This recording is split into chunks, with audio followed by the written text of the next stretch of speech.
Hi everyone. तो आज बात करेंगे इजी ट्रिप प्लानर्स लिमिटेड की। और काफी लोगों के क्वेश्चन है इस कंपनी के ऊपर, क्योंकि अभी Q2 का रिजल्ट आया था, काफी अच्छा रिजल्ट रहा। रिजल्ट आने के बावजूद भी स्टॉक में देख रहे हो काफी अच्छी एक तेजी बनी। यहाँ से एक बॉटम बनाया 38 पे, स्टॉक ऊपर की तरफ निकला 45 तक गया, ऑलमोस्ट 20% के लगभग 15-20% इसमें थोड़ी तेजी देखने को मिली हमें यहाँ पर। और उसके बाद में वापस से इसमें सेलिंग प्रेशर बन गया, स्टॉक जो है नीचे की तरफ आने लगा। काफी अच्छा कंसोलिडेशन हो रहा है स्टॉक के अंदर। तो डिटेल में डिस्कस करेंगे क्या ये अच्छी अपॉर्चुनिटी है बाय करने की। इसके रिजल्ट को डिटेल में डिस्कस करेंगे कि क्या प्रॉब्लम आ रही है, कंपनी का स्टॉक यहाँ से तेजी से बढ़ क्यों नहीं रहा। सब डिस्कस करेंगे वीडियो में। कोई भी देखो बाय सेल की रिकमेंडेशन मेरी तरफ से नहीं होगी। जो भी फाइनेंशियल्स हैं, जो भी कॉन्फ्रेंस कॉल है, उसको मैं डिटेल में आपके सामने डिस्कस करूंगा। खरीदना है बेचना है वो अपना कॉल आप खुद लेंगे, अपने फाइनेंशियल एडवाइजर डिस्कस करने के बाद लेंगे। तो वीडियो को शुरू करते हैं।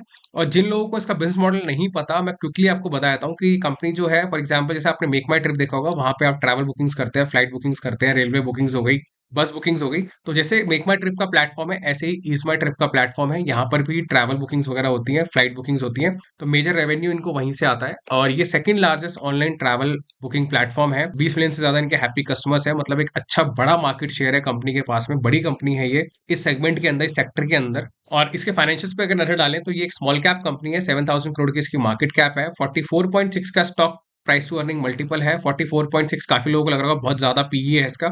लेकिन अगर आप पीई पे इस पे क्लिक करेंगे और लास्ट 5 ईयर्स में इस पे देखेंगे, जितना भी इसका प्राइस टू अर्निंग है, 68 पे कहीं ये लिस्ट हुआ था। उसके बाद भी देख रहे हो आप, इसने एक हाई बनाया, प्राइस टू अर्निंग ने 128 तक ट्रेड हुआ। फिर यहाँ किसी रेंज में 65 के मीडियन पे ये ट्रेड हुआ है। और अभी ऑल टाइम लो पीई पर है ये स्टॉक। ठीक है, स्टॉक इतना ज्यादा नीचे आ चुका है, पहली बात तो इसलिए भी पीई नीचे है। दूसरी बात, अभी प्रॉफिट अच्छा है तो इसलिए पीई यहाँ से नीचे आ गया है। तो स्टॉक जो है अंडर वैल्यूड है यहाँ पे क्लियरली। ठीक है, अंडर वैल्यूड क्लियरली से बोल रहा हूँ क्योंकि देखो उसके मार्जिन भी काफी हेल्दी हैं, इसीलिए भी इसका पीई जो है मार्केट इसको हेल्दी देता है। 65 के आसपास ये ट्रेड करता है, लेकिन अभी ये नीचे मिल रहा है, पहली चीज। आरओसी 54.6 का है, काफी हेल्दी है। आरओई 46.9% का है, ये भी काफी हेल्दी है। डेट टू इक्विटी 0.19 है, मतलब थोड़ी सी कंपनी के ऊपर डेट है, बहुत ज्यादा डेट नहीं है। वो डिस्कस करेंगे आगे क्या है। प्लेज परसेंटेज 0 है, मतलब प्रमोटर ने कोई भी शेयर गिरवी नहीं रखा हुआ। डिविडेंड यील्ड 0 है, ये भी एक गलत बात है। मतलब मार्केट ज्यादा अप्रिशिएट नहीं करता अगर डिविडेंड ना मिले इन्वेस्टर्स को, तो इन्वेस्टर्स को डिविडेंड चाहिए होता है। बट यहाँ पे डिविडेंड यील्ड 0 है, वो इसीलिए भी हो सकती है क्योंकि ये कंपनी जो है कुछ एक्विजिशंस वगैरह करे हैं इन्होंने बिजनेस को एक्सपैंड करने के लिए। 3 कंपनियां इन्होंने खरीदी हैं इस साल के अंदर, तो वो उनका भी कुछ जो पेमेंट वगैरह है कंपनी अपने अप्रूवल्स में से करती है, इसलिए कंपनी डिविडेंड नहीं देती, कंपनी एक्सपेंशन पे फोकस करती है। बात करते हैं इनके प्रॉफिट एंड लॉस की। प्रॉफिट एंड लॉस में सीधा इनका क्वार्टरली रिजल्ट देखते हैं। तो ये सितंबर का रिजल्ट है जो भी लेटेस्ट आया है 8 तारीख को।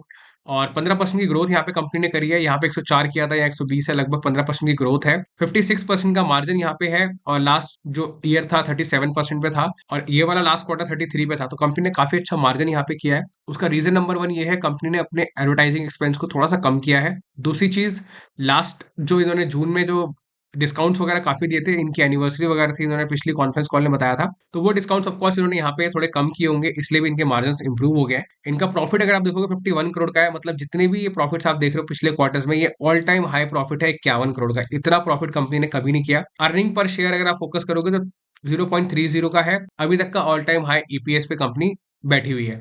तो ऑफकोर्स यहाँ पे फाइनेंशियली तो सब कुछ स्ट्रांग नजर आ रहा है, काफी अच्छा यहाँ पे रिजल्ट आया है कंपनी का। अगर आप बैलेंस शीट पे नजर डालोगे तो 437 करोड़ के इनके रिजर्व्स हैं अभी के। ऑलमोस्ट 200 करोड़ से इन्होंने रिजर्व्स को अपने इंप्रूव किया है, इन्होंने अपने रिजर्व्स को ऐड किया है। बोरिंग्स 116 करोड़ की है, ये शॉर्ट टर्म बोरिंग्स है कंपनी की। ऑफकोर्स ये इनके वर्किंग कैपिटल वगैरह के खर्चे होंगे, क्योंकि ये बुकिंग्स वगैरह करते हैं, फंड्स आते हैं, डिस्काउंट्स वगैरह देते हैं, इनके चैनल पार्टनर्स वगैरह होते हैं, तो कुछ ना कुछ उसमें होगा इनका खर्चा। इतना बड़ा रेड फ्लैग नहीं है, बट हाँ कंपनी कहीं ना कहीं इसको मैनेज कर लेगी। 95 करोड़ की इन्वेस्टमेंट है, कंपनी ने अपनी इन्वेस्टमेंट्स को इंक्रीज किया है, जो कि एक पॉजिटिव पॉइंट है यहाँ पर। बात करते हैं इन्वेस्टर्स पोर्टफोलियो की। यहाँ पे एक रेड फ्लैग यहाँ पे नजर ये आता है कि मार्च क्वार्टर तक कंपनी के पास ऑलमोस्ट 75% का स्टेक था, 74.90, जितना सेबी कहता है पूरा इनके पास में स्टेक था उतना। और उसके बाद में इन्होंने यहाँ पे सेल किया और यहाँ पे भी सेल किया, तो लगभग 10% अपना स्टेक, 9% के आसपास ही अपना स्टेक जो है सेल कर चुके हैं। और 9% स्टेक सेल करना कोई पॉजिटिव बात नहीं है मार्केट के हिसाब से। मुझे इतना बड़ा रेड फ्लैग नजर नहीं आता, वो इसलिए क्योंकि देखो प्रमोटर को हो सकता है पैसे की रिक्वायरमेंट हो सकता है उसे किसी और बिजनेस में इन्वेस्ट करना हो सकता है डाइवर्सिफाई करना हो। तो प्रमोटर के अपने 100 रीजन होंगे उसने क्यों किया है। मेन चीज जो फोकस करने की वो ये है कि 65% का स्टेक अभी भी है प्रमोटर के पास। प्रमोटर अभी भी स्ट्रांग हैंड है, काफी बड़ा स्टेक है प्रमोटर के पास में। एफआईआईडीआई के पास में लगभग 5% का स्टेक है। बहुत आउटस्टैंडिंग होल्डिंग्स नहीं है क्यूआईबी की, लेकिन स्टिल 5% होना मतलब उन्होंने कुछ ना कुछ अपनी ड्यू डिलीजेंस करी होगी इस कंपनी के अंदर, तभी 5% की होल्डिंग दोनों के पास में है। तो ये एक कॉन्फिडेंस देता है रिटेल इन्वेस्टर को, ये कन्विक्शन देता है मार्केट को। पब्लिक का स्टेक यहाँ पे बढ़ा है, जो कि अच्छी बात नहीं है, बट नेट नेट जो इनका इन्वेस्टर पोर्टफोलियो है वो ठीक ठाक है। बात करते हैं कंपनी की कॉन्फ्रेंस कॉल की, कुछ इंपॉर्टेंट अपडेट्स हैं जो मैं आपको दे देता हूँ। और इंपॉर्टेंट अपडेट, सबसे बड़ा अपडेट यही है कि जो कंपनी ने बताया कि जो मार्केट है, जो इनका इंडस्ट्री है, थोड़ा सा लीन रहा। ट्रैवल इंडस्ट्री 2% से ग्रो किया, उसके बावजूद भी इन्होंने जो नंबर्स हैं काफी अच्छे यहाँ पे लेकर के आए हैं लोग। ठीक है, रिजल्ट काफी अच्छा रहा है। और सबसे इंपॉर्टेंट चीज जो उन्होंने बताई है कि इनका जो ऑब्जेक्टिव है, जो माइलस्टोन है, अपने प्रॉफिट बिफोर टैक्स को 250 करोड़ तक लेके जाने का हैगा FY 24, मतलब जो साल अभी चल रहा है उसके अंदर पीबीटी 250 करोड़। तो यहाँ पे अगर आप आओगे प्रॉफिट एंड लॉस के अंदर, ये पीबीटी का कॉलम है। इस पीबीटी को जो लास्ट ईयर 197 किया था कंपनी को, इस साल 250 करना है, 250 करना है। मतलब काफी सिग्निफिकेंट ग्रोथ, 25% के आसपास का पीबीटी इंक्रीज करना चाह रहे हैं।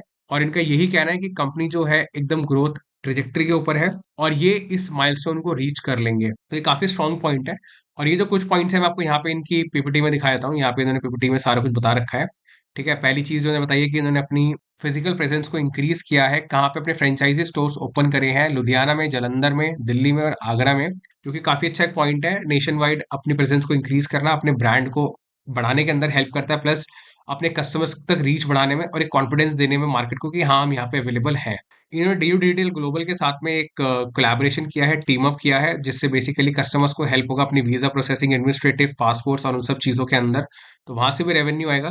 ब्लू स्मार्ट टैक्सी काफी फेमस हो रही है इंडिया के अंदर। ये एक इलेक्ट्रिक व्हीकल होता है जिसके अंदर उबर ओला की तरह चलता है ये, वहां पे बुकिंग्स होती हैं। तो वहां पे भी इन्होंने उनके साथ पार्टनरशिप करी है, वहां से भी रेवेन्यू इनका इंक्रीज होगा।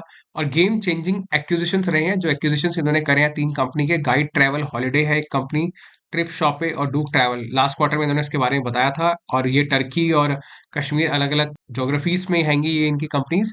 वहां से भी इनको अच्छा हेल्दी पॉजिटिव रेवेन्यू आ रहा है। तो काफी अच्छे इनके अपडेट्स हैं यहाँ पर। और ऑलमोस्ट कंपनी ग्रोथ की तरफ है, नए नए पार्टनरशिप्स कर रही है, टीम अप कर रही है। इनके जो एक्विजिशन है वो अच्छा परफॉर्म कर रहे हैं, इनकी फिजिकल प्रेजेंस इंक्रीज हो रही है। तो नेट नेट ग्रोइंग बिजनेस है। मैनेजमेंट कॉन्फिडेंस है 250 करोड़ का पीबीटी करने के लिए। इन्होंने वो भी बताया कि कहीं ना कहीं इस नंबर को हम यहाँ पे 250 करोड़ कर देंगे, हम अचीव कर लेंगे उसको।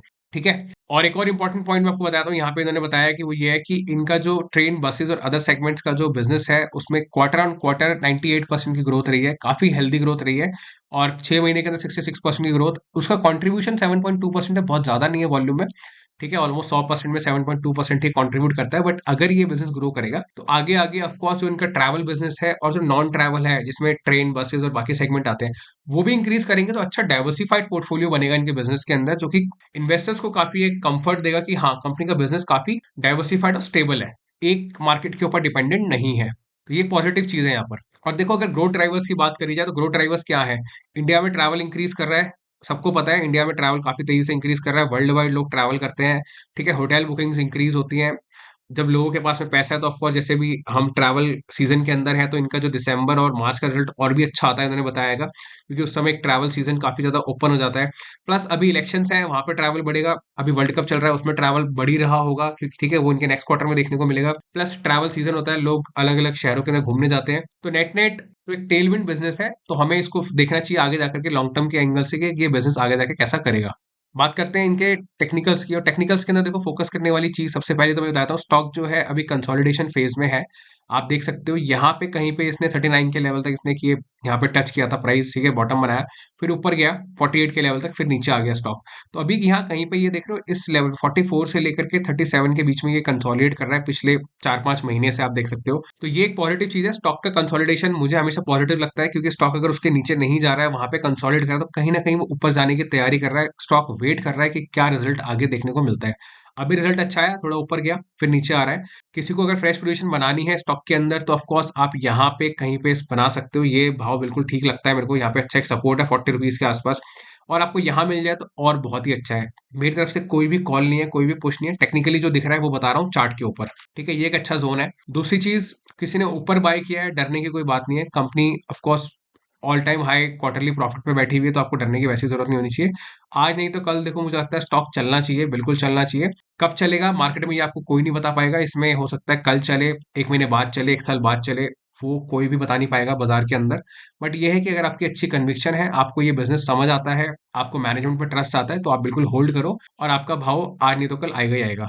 और एक और चीज जो आपको नोट करनी चाहिए वो यह है, देखो कंसोलिडेशन। देखो यहाँ पे अगर आप देखोगे, ये मार्च है, यहाँ कहीं पे इसने देखो यहाँ से शुरू किया होगा। अगर आप मई से लगाओ तो स्टॉक यहाँ चला नवंबर में।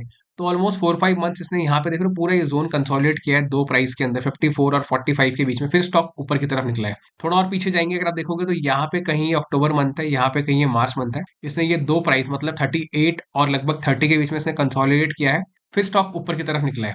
ठीक है, तो ये स्टॉक का देखो एक नेचर है, एक तरीके से यहाँ पे कंसोलिडेट करता है फिर ऊपर निकलता है, फिर कंसोलिडेट करता है फिर ऊपर निकलता है। क्यों? क्योंकि ये वाला जो सीजन होता है ना, देखो यहाँ पे मैं दिखाया था आपको, ये नवंबर है, जैसे ही इसका रिजल्ट ऑल टाइम हाई के आसपास आता है, ठीक है, जो कि इसका क्वार्टर दिसंबर वाला काफी अच्छा रहता है, उस रिजल्ट के आते स्टॉक कहीं ना कहीं अपनी तेजी बनाने शुरू कर देता है। देखो यहाँ पे नवंबर है, स्टॉक ने अपनी तेजी बनानी शुरू करी, तो मुझे लगता है अभी नवंबर है, जैसे ही अपने दिसंबर क्वार्टर एंड की तरफ आएगा, या हो सकता है कि अभी ये स्टॉक कहीं ना कहीं हमें कंसोलिडेट करते हुए आगे तेजी दिखाता हुआ मिलेगा। जिसके पास में है वो होल्ड करे, जिसने ऊपर खरीदा है ऑफ कोर्स वो भी होल्ड करे। आपको एवरेज करना है, आप बिल्कुल टेक्निकली यहाँ दिख रहा है कि आप यहाँ एवरेज कर सकते हो, यहाँ अच्छे कंसोलिडेशन में हैगा। और किसी को अगर स्विंग भी करना है, तो अगर कुछ आता है कि वो स्विंग कर ले, इसके अंदर आपके वॉच लिस्ट के अंदर है, तो स्विंग करने के लिए आप देखो ये 44 रुपए का भाव जैसे ही आएगा ना, 44, अगर ये स्टॉक इस यहाँ पे सस्टेन कर जाता है 200 डे मूविंग एवरेज, इस ब्लैक लाइन के ऊपर, ये 200 डे मूविंग एवरेज है, अगर ये इसके ऊपर सस्टेन कर जाता है, ठीक है, तो यहाँ से आप कहीं भी एक ट्रेड ले सकते हो 45-46 के ऊपर, और वहां पे अगर ये बाउंस बैक करता है, यहाँ से ऑफकोर्स सस्टेन करता है, तो फिर आप यहाँ कहीं 56 तक आप आराम से राइड कर सकते हो। ठीक है, तो ऑलमोस्ट वो 20-25% की एक स्विंग ट्रेड यहाँ बन सकती है, लेकिन उसके लिए ऑफकोर्स स्टॉक को यहाँ ऊपर आना पड़ेगा 44 के लेवल के आसपास, और यहाँ पे सस्टेन करना पड़ेगा। Net net fundamentally company strong है, टेलविंड बिजनेस है, सारा कुछ अच्छा चल रहा है, कंपनी कोलैबोरेशंस कर रही है, टीम अप्स वगैरह कर रही है, 250 करोड़ का पीबीटी प्रमोटर टारगेट कर रहा है, तो प्रॉब्लम कोई नजर नहीं आती। स्टॉक नहीं चल रहा है, सिर्फ आप अपने पेशेंस रखो, अपने पेशेंस की टेस्टिंग दो यहाँ पे, थोड़ा सा आप यहाँ पे वेट करो, और बस स्टॉक मुझे लगता है कुछ ही दिनों के अंदर, जब भी इसके अंदर मार्केट थोड़ा और कन्विक्शन देगा, तो स्टॉक आपको चलता हुआ नजर आएगा। नेट नेट यही है पूरा एनालिसिस, और कुछ इसमें देखने वाला है नहीं।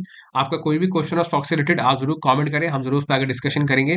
और ऐसी कोई और कंपनी भी है अगर आपके पोर्टफोलियो के अंदर जो आपको तंग कर रही है, स्टॉक रिजल्ट अच्छा आ रहा है फिर भी नहीं चल रहा है, रिजल्ट खराब है, स्टॉक नीचे जा रहा है, आप उस पर थोड़ी क्लैरिटी चाहते हो, आप चाहते हो मैं एनालिसिस करूं, तो आप जरूर कमेंट करना, मैं आपको जरूर उस पर एनालिसिस करके आपके साथ जरूर शेयर करूंगा, और क्लैरिटी बाकी लोगों को भी मिलेगी उससे, तो बाकी लोगों को भी उसमें हेल्प होगी। और अगर आप बुल रन के अंदर काफी अच्छे स्टॉक्स अगर ढूंढ रहे हो, एनालिसिस करना चाह रहे हो, तो मेरे चैनल के ऊपर आपको और भी अच्छी वीडियोस देखने को मिल जाएंगी। अच्छी वीडियोस मतलब जो आप फंडामेंटली देख सकते हो, आप कोई नहीं है, लेकिन अगर आप इन कुछ अच्छे स्टॉक्स को अगर ढूंढ रहे हो, मैं बता देता हूँ आपको, जैसे एसपी अपैरल हो गया, angel One, 5 paisa capital, Century Plywood, Varun beverages, Raymond limited, SBI cards, PSP project, Gravita, DCX systems, Britannia, vectors foods, MapmyIndia, Sona Comstar, persistent system, Affle, Dreamfolks, ये कुछ अच्छी कंपनीज हैं जिनको आप नॉलेज पर्पस के लिए चैनल के ऊपर देख सकते हो। तो इस वीडियो के लिए इतना ही, मिलते हैं अगली वीडियो में। Thank you so much.